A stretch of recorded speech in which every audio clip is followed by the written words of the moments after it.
Paper Cut here, doing another replay review of Bilbo Baggins. It's a name. He asked me to look at one of his replays, give him some tips. So I chose this loss against an English player on Hit. We're going to be looking at what happened, what he could have done differently, and at the end kind of stamp some big takeaways based on this one, admittedly one game of gameplay. So let's get into it. So he starts with a great 3 scout opening, plays it very well. Sends one all the way to the corner, checking for the scout, check for the hunt, checks for the right side, immediately grabs that hunt. So I'm killing this, does a great circling here. Gets that hunt. Third one goes close, brings back some sheep just in time, great timing, kills that hunt. You get that hunt, so sitting pretty. Key here is to remember where the wolves are and to grab those on your way back. So knowing we're playing English, we kind of need to stop and think what is going to be the goal of the English player here. And the goal of the English player, once again, English is a very versatile civ, right? So you need to either be checking, you need to scout them very closely. They have a lot of options. They could go straight castle, they could go 2TC pressure. I've seen high-level English players go 3TC, just turtle up super hard. But unlike some civs that you can kind of guess what they're going to do, you need to check. And if they go feudal pressure, they can be at your doorstep instantly. So with 3 scouts especially, by the time you start aging up, you need to have a scout planted near their base and kind of circling to check what are they doing so you can respond in kind. Because your plan is to go 2TC, and my guess is 2TC into a feudal play, which you can pull it off is really strong. And hypothetically, as Rus, you should do well against English. You're a Knight Civ. English typically does poorly against Knight Civs, since their main advantage is archers. So we're going to see how you play this out. So you start walking over here, because I think originally you're going to put it right here. And then you realized, I have to protect the gold here, so I need to make sure I put it here. The problem. When you set it here, it does cover a good amount of the space, but in actuality, and what we're going to see later, they can continually walk up and poke at this gold here. So it would have behooved you in a way to put it right here. Now, that would have not gotten you the wood here protected, but it would have protected the gold, the berries, and shade protect, so i.e. not like fully protect, but force them to go a certain direction down, but it protected all the resources back here. Planting it here gives this corner option to walk through, and allows them to like leak through these back resources. So the placement of this is really important, and you're going to see the effects of not putting it far up enough and aggressive enough in a second. If you had ended up putting it up here, it would have been okay, but I'm glad you didn't, because once the deer's out, once the stone's out, it doesn't really do anything, except just kind of shade the side, which doesn't really have very many resources. It has like this stone right here only. So you place it there. The indecision also costs you a little bit of time, because you have to walk them up and walk them down, but it's okay. You immediately macro into a 2TC play, which you actually pull it off quite nicely.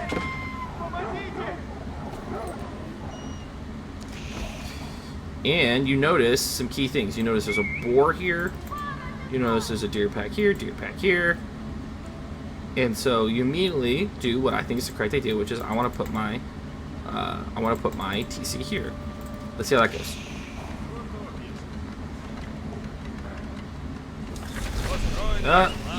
You get. Now, what's smart, I think, here is that knowing that you're going to have an opponent who's probably going to aggress upon you, just hard out going for the stone is the right move, because you will just get the stone, get onto the wood, which is protected, and get the wood that you need. But you notice he goes hyper aggressive in this placement. The reason I say hyper aggressive is that putting the landmark in the barracks right here suggests he's coming one way and one way only. He probably isn't going to try to go the sides here. But here's the thing: with 3 scouts, you should know exactly where he goes. This one scout should be a little bit higher up, so you can see exactly if he goes this way. This other scout should be planted kind of right here, and then you have this one right here. So you know where he's gonna come from.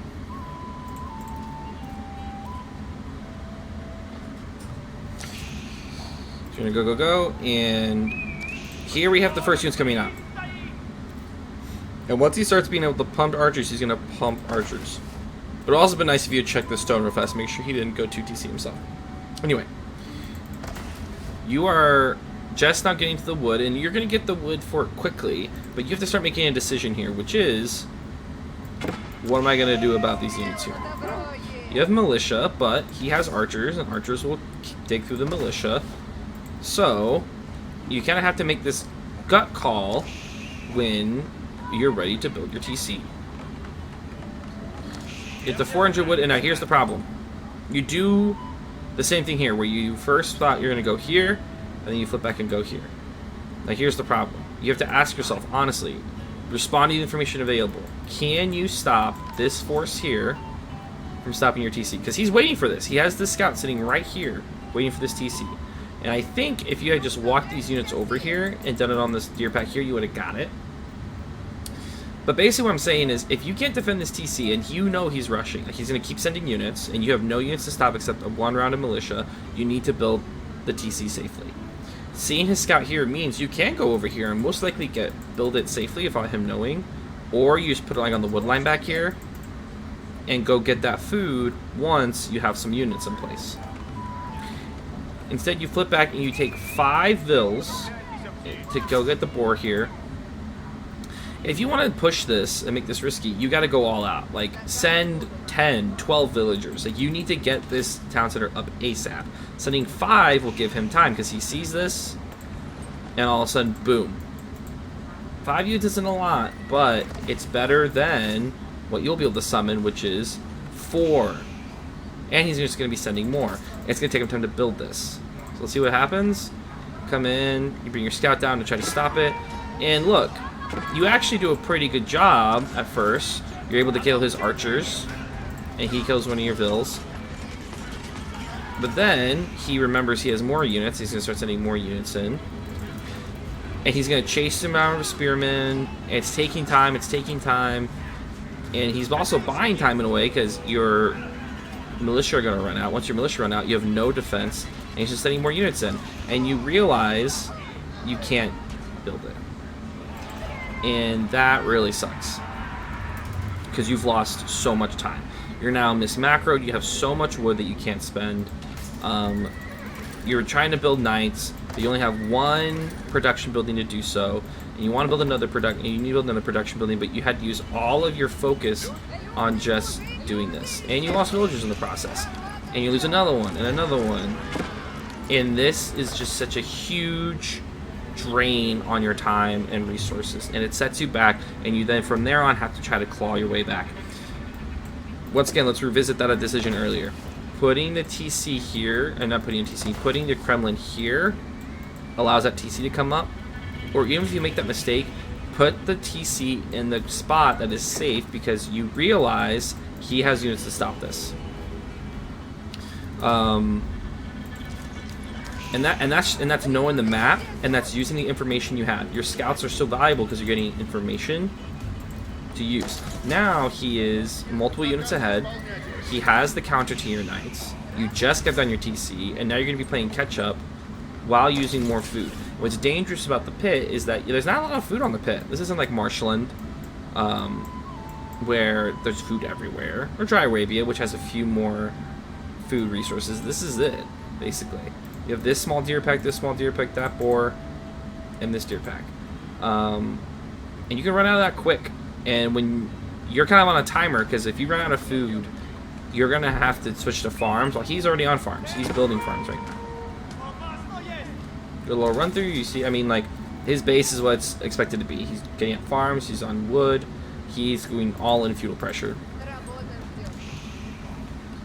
And now you're on this timer of, can you survive until your town center, the eco advantage of your town center pays off. So what do we have here? You have, I agree, you need archer range, and stable. Let's look at his comp. He's doing archers and spearmen, and basically what you need is you need a shit ton of archers, but just a bunch of archers, because you need when you fight this, you're gonna have to burn down his spearmen until his spearmen are dead or heavily diminished, and then you run in with your knights. But that means the entire time it's happening, his longbows will be taking out your archers. So you need a lot of archers, and you need a blacksmith down to get the upgrades. That's the thing you should be angling for right now.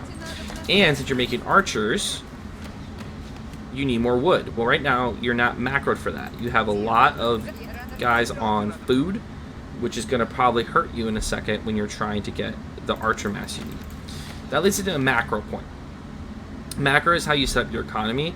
Your macro is based on your goal. What's the thing you're trying to accomplish? And knowing what you're trying to accomplish, you then change how you're setting up your units. Well, if your goal is to fight in feudal or to defend yourself in feudal like this, you need to make units. What units you need to make? I need to make archers based on the information that I have. My information is he's running a heavy spearman comp with longbows as well. Cool. I need a bunch of archers. That means I need a lot of guys on wood, because it actually takes more wood to build archers. I also need to build more archer ranges. You need 3 or 4 archer ranges and 2 stables. And that's the case. I need to start rallying units to wood, wood, and then get a few on gold. But the macro is always just based on what's my goal. Based on my goal, how should I set up my units? I really do like this little knight right though. This pushed him off the pocket resource, forced him back, and now he's going to be back in here. These units needed to keep on going back in. You need to keep this scout planted here, and then whenever he kept trying to build a wall, you go and you hit him and you run out, hit him and run out. These knights should be annoying and force him to continuously to think about that. You can even split the knights and have one go in and one go the other side, things like that. This wooden fortress is silly because his longbows will just poke you every single time. And this is once again the issue of having the Kremlin here. What you should have done is the second he started massing here, you take, I don't know, like 7 of your food villagers and just put them on gold here. You shift these guys onto the wood. Just because this gold's protected, and you can tell he is hard focused on this spot right here. He is sending no units anywhere else. So you could have just put up like a tower here.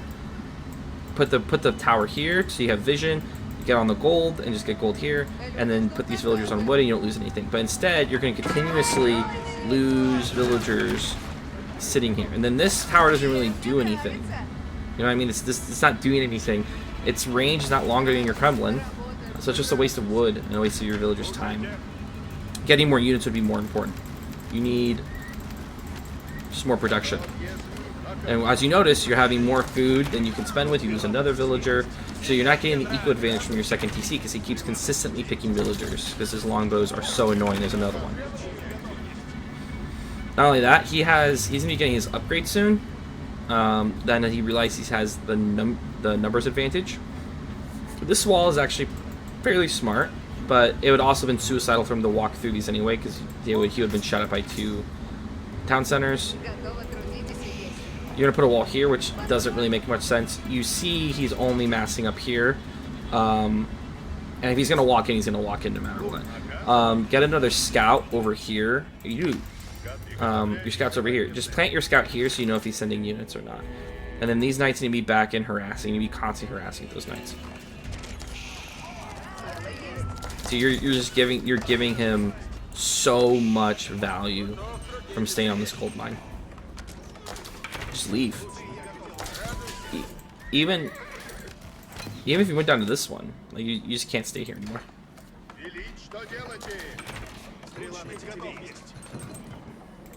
So since you have knights, you need to get him down to the same amount of basically spearmen to knights would be nice. He has 13 spearmen, so you would need, and he has 18 archers, and you have 17, so you need way more archers. It's helpful if he's just going to sit here and mass in your vision. Keep checking his numbers, because your goal right now is that you cannot fight until you can match his numbers, basically. Which I just realized. I know sometimes the music gets really loud. Here we go. I love this boar pole. When you're kind of behind like this, it's really nice to... I know the numbers say you're not behind, but you're behind right When you're behind like this, grabbing the pocket resources, especially because he's not going to use them, is really smart. So getting on the board right there is great. Problem is that you are starting to get to that zone of what happens when I run out of food. You're at a deer. These berries aren't going to do much. You're going to suck through these berries. And these deer packs are only 3 deer each. So you're already facing the issue. You're going to start facing the press soon of what happens when I run out of food. You have to switch to farms. And you're not macro to farms. You're getting too much food right here. And actually, at this point, you have a good chance right here to potentially go castle. But as a Night Civ, you should be able to fight him in feudal. If you can just get your eco ahead of his. You force him to build walls, which is nice. This was a waste of a lot of wood. Fight comes in. One, you do a really smart job of charging the rams with your knights, because your knights can take out basically a ram just with the charge. Beautiful.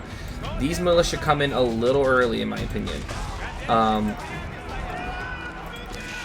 because they just get destroyed. You want to hold the militia when he commits. Like, he needs to be like following you into the base, and that's when you send your militia in. Because at that point, he just destroyed them. He brings his spearman back, which is smart. You actually get a good little charge off here, and then you run back. So that's good micro.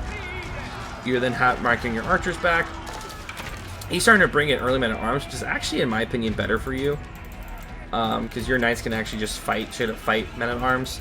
He just needs to keep doing spearmen. He probably just has extra gold. Your lack of blacksmith, though, is killing you.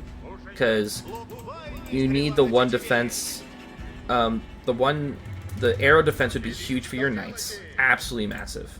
Because right now they're doing 7. So that means they're doing 4 every shot. Reducing it by 1 would be huge. Helps your archers. Getting 1 attack with your bows would also be really nice. Because you need to kill those spearmen. So he goes for a second push here. And I want you to notice your lack of production. Because you're just now catching up on wood. And you're not even making villagers out of this TC. It's really important. Always have your TC on a hotkey, so you're always making villagers. You have to always be making villagers.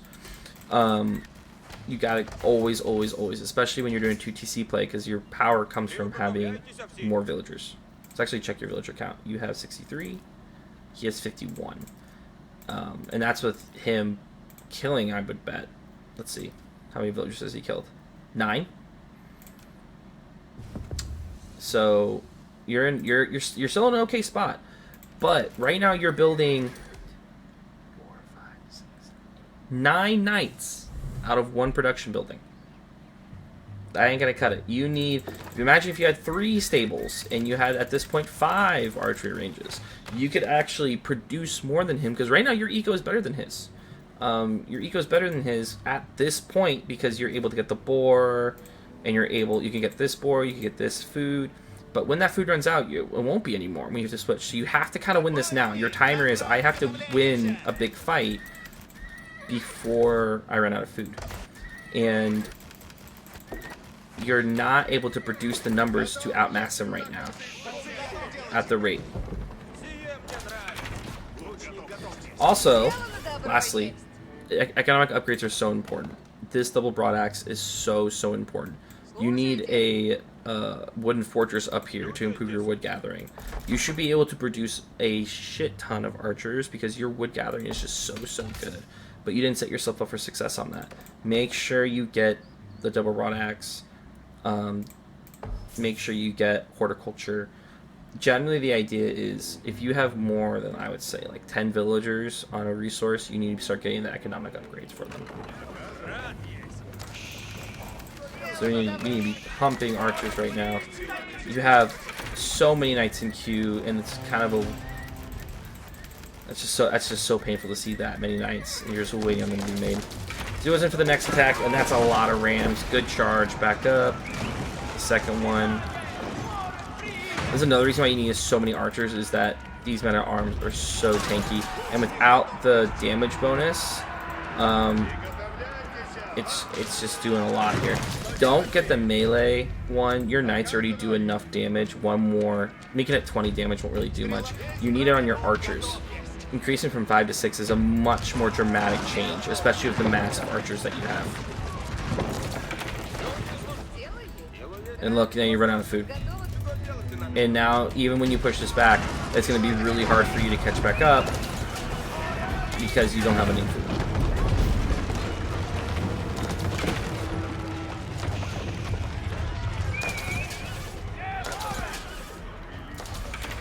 So I have to repair the Kremlin. And this is just a death by 1,000 cuts from here on out. Because his advantage is going to farms early as English. While that is slower food, it's consistent. He never has to worry about it. While you are eventually going to run out of the extra food, and you have to spend the extra wood on farms. So all he has to do is just keep fighting you until his eco is better than yours. He secured this gold in here too, which will not run out for a very, very long time. So he's basically chilling. Like he can just keep fighting until you do something about it. And then he does the kill shot, which is dropping the white tower right in your base. And that's it. So before I get into the stamping the big ideas here, I do want to name some things you did really well. The raiding early on was really smart. You keep doing that. A knight into his eco every once in a while it would be really nice. And even though he walled up here, he didn't wall up here. You could actually have snuck a knight on this left side here and just kept sending knights in one at a time to attack his or two at a time, because two at a time would kill a villager together each hit. To go on back into his wood line and just camp his wood line and then keep running around. And that would have just slowed him down. You could have sent 3 knights here and attacked his reinforcements as they came in to slow him down. But your initial idea of raiding and doing that is really smart. 2, you actually played your scout opening very, very well. And you macroed well up until the point that he kind of threw you off balance. Once he got in your grill a little bit, then your macro started to slip. So what's our big takeaways from this? I'm just going to put this on in the background. What's the big takeaways from this, I would say, is 1, make sure, I actually wrote these down, I'm sure I say these correctly.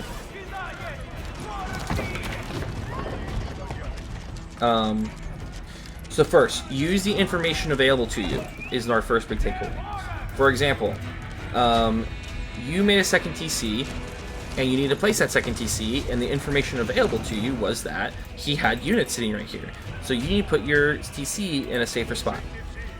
Another example is, you see him massing units, you can see his units, what comp are you running? In response, you need way more archers than what you had each time you engaged him. Are you getting good information continuously? Are you keeping scouts near his base so you can keep having good information? That's really important. Increase your production to match your vills. On the second TC, you will quickly have more resources than you expect. You need to continuously be adding production so you can build and refresh your army at the speed. Imagine if these knights were on the field right now. That's a different story. And lastly, and on top of the information, and one piece of information is the map. If the map is a small map with fewer food resources, that changes how you play out your moves. You have to go farms early, so you need a macro to wood. And lastly, just macro. Based on your goal, what you're trying to do, how do your villagers need to be separated? As much as possible, don't move chunks of villagers. That's a waste. You're wasting resources. But if you know you need to go, you're going to macro into a feudal fight, well, rally to wood because you're going to make archers. And there's no perfect number. Every time you do it, keep track of the number you're using, how it works. But if you're going to do a lot of archers, definitely need a lot of food. Wood. If you're going to do knights, you need more food. And make sure you get your upgrades. I hope that was helpful. I would be willing to do replays in the future once you have taken my advice and tried to put it into play. If you are someone who would like direct coaching, where I actually sit down with you for an hour, I look at multiple games, and we talk through different ththings, feel free to reach out. We can set something like that up. And I also stream on Twitch, so feel free to watch me there. I am a new dad though, so I am struggling right now to find time to stream, but hopefully that gets better over time. With that, hope that helps, and please reach out with any questions that you may have.